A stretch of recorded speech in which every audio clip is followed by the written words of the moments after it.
দেখো বসে গেছি মেকআপ করতে, কারণ বলো তো পূজার হাতে গুনে আর বেশি দিন নেই, জাস্ট কয়েকটা দিন আছে, তার জন্য আমি বসে গেছি। আর পূজার সামনে আসলে তো মেয়েদের তো 2 মাস আগের থেকে মেকআপ শুরু হয়ে যায়, কিন্তু আমার কিন্তু এবার হয়নি। যাই হোক, কিছু প্রবলেমের জন্য ঘরেই ফেস প্যাক করছি। তো এটা কিন্তু পূজা বলে না, আমি সবসময় স্ক্রাব আর ফেস প্যাকটা মানে সবসময়ই আমি করি। আর এটা কিন্তু আমি কেয়াশেরটা ইউজ করি, তোমাদের তো আগে দেখিয়েছি। এই কেয়াশের ফেস প্যাকটা কিন্তু খুবই সুন্দর, আর প্লাস স্ক্রাবটাও কিন্তু খুবই ভালো। তো আমি তো ভালো রেজাল্ট পেয়েছি।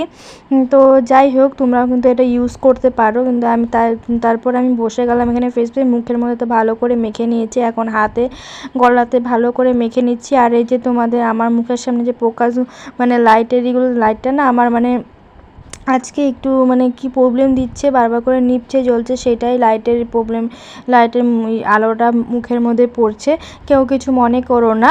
তো দেখো এই কৌটোটার উপর লেখাই আছে কেয়াশেটের নাম। আর এই কৌটোটার সাথে তো একটা কিন্তু ফর্ম পাবে, সেই ফর্মটাতে সব কিছু লেখাই থাকে কিভাবে কেমন করে ইউজ করতে হয়। আমি কিন্তু অনেক দিন থেকে ইউজ করছি। আমার মিনি ব্লগটা কেমন লাগলো কমেন্ট করে বলো, লাইক করে দিও।